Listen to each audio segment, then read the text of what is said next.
All right. Hello, everybody. Welcome back. This is our new, let's call it end of March One Heart Health mobile app version 2 demo. I'm Krishan. I'm our mobile app version 2 dev lead. And yeah, let's go ahead and jump into what we'll be covering. So, our most recent release, which is live for iOS, coming soon for Android, is mostly focused around improvements to the phonocardiogram view. That said, I'm going to go ahead and acknowledge there are some UI updates, and we'll treat them as Easter eggs for now. They are not the highlight of this demo. That said, they will be coming in bulk in a future demo. So if you're looking for UI improvements, congratulations. And yeah, go ahead, get excited. They're coming soon. So a little bit of background information before I go ahead and jump into our patient here. I'm on our live production app, the same one available to you in iOS App Store currently.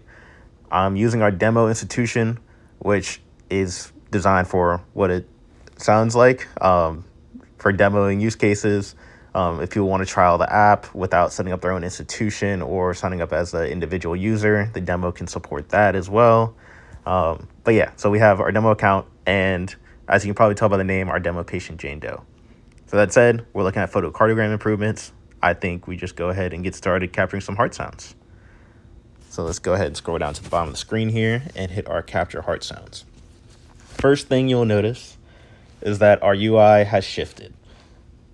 We noticed trying to get 10 seconds of audio to display in a user-friendly and generally usable way presented a pretty big challenge for us without having the user scroll through those 10 seconds. We didn't want to have a scrolling experience. We wanted everything to be displayed on the screen at one time to give the best experience for our cardiologists who are viewing this. So that said, we have our landscape view.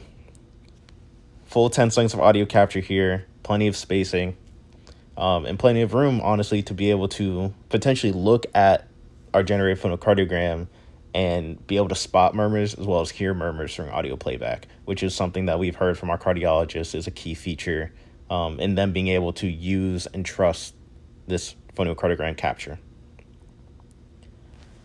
So that said, I think we can go ahead and jump into our LLSB recording here. So I'm just going to go ahead and capture some heart sounds.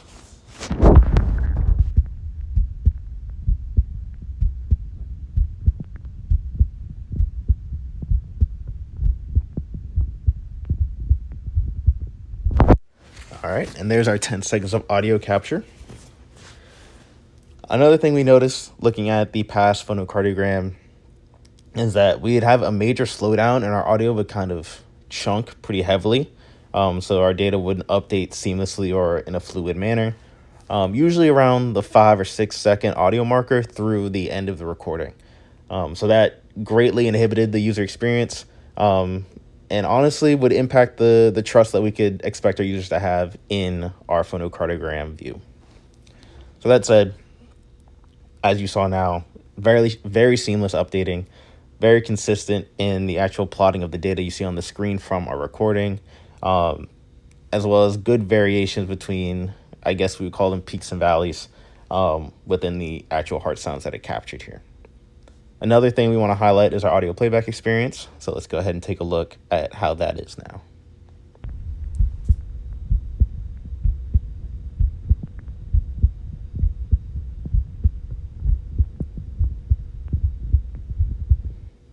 All right, so as you can see and hopefully hear, me running this demo off my phone, I actually cannot hear the playback audio, so I'm just going to cross my fingers and hope that y'all heard that as well.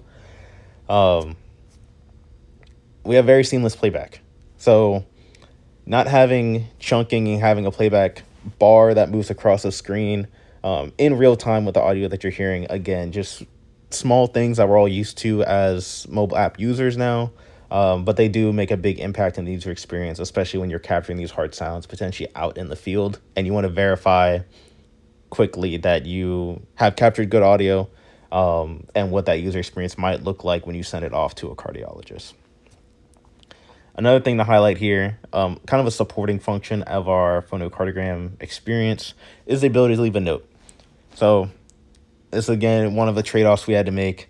Given that our entire photocardiogram view that you just saw is landscape now, our notes also need to be landscape. That way our user's not constantly switching between phone orientations.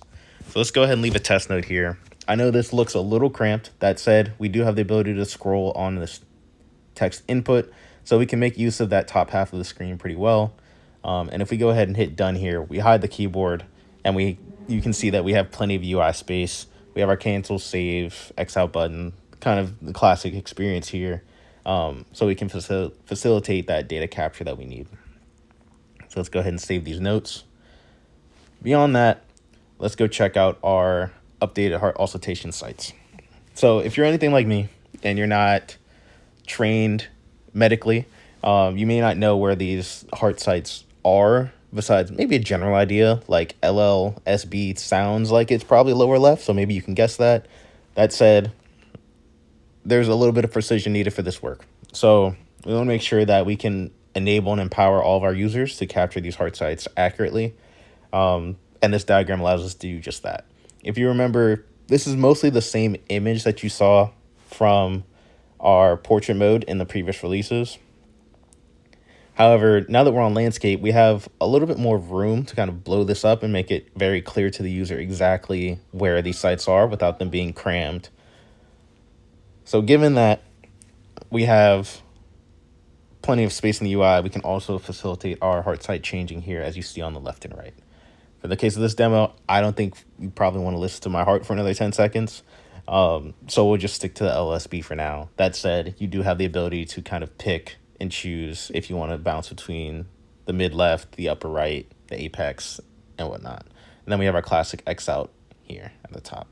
So let's go ahead and save this LSB. As you can see, when you save, to kind of facilitate that speed and recording, because you're capturing a lot of heart sites on potentially a child patient, so lots of things going on there. We want to make sure that our doctors, nurses, general users capturing heart sites can move through this flow efficiently. That said, for us here, we can go ahead and hit the upload and upload our LSB. So as you see, we get our success message. All recordings have been uploaded. We can go ahead and X out of this now. And we're back to our patient details with Jane Doe. So that's our updated phonocardiogram. As you can see, if you use the previous version or check out our previous recording demos, kind of button styling updates are in here. So a little bit of improvement there. And for our recordings, we have a couple changes as well. So let's go check those out. So as we go to our patient recordings, let's check out our 1:04 p.m. That's our most recent. As you can see, we end up on this UI.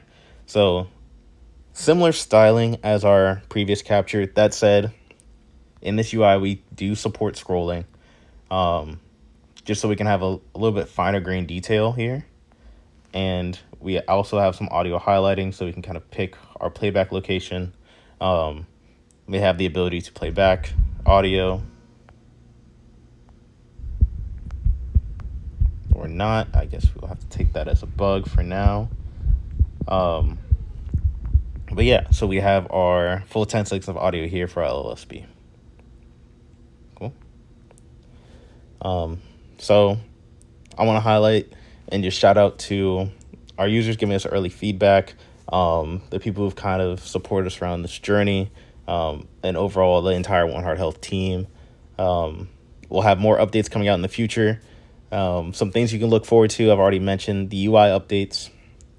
Those will be coming soon, likely in our next release.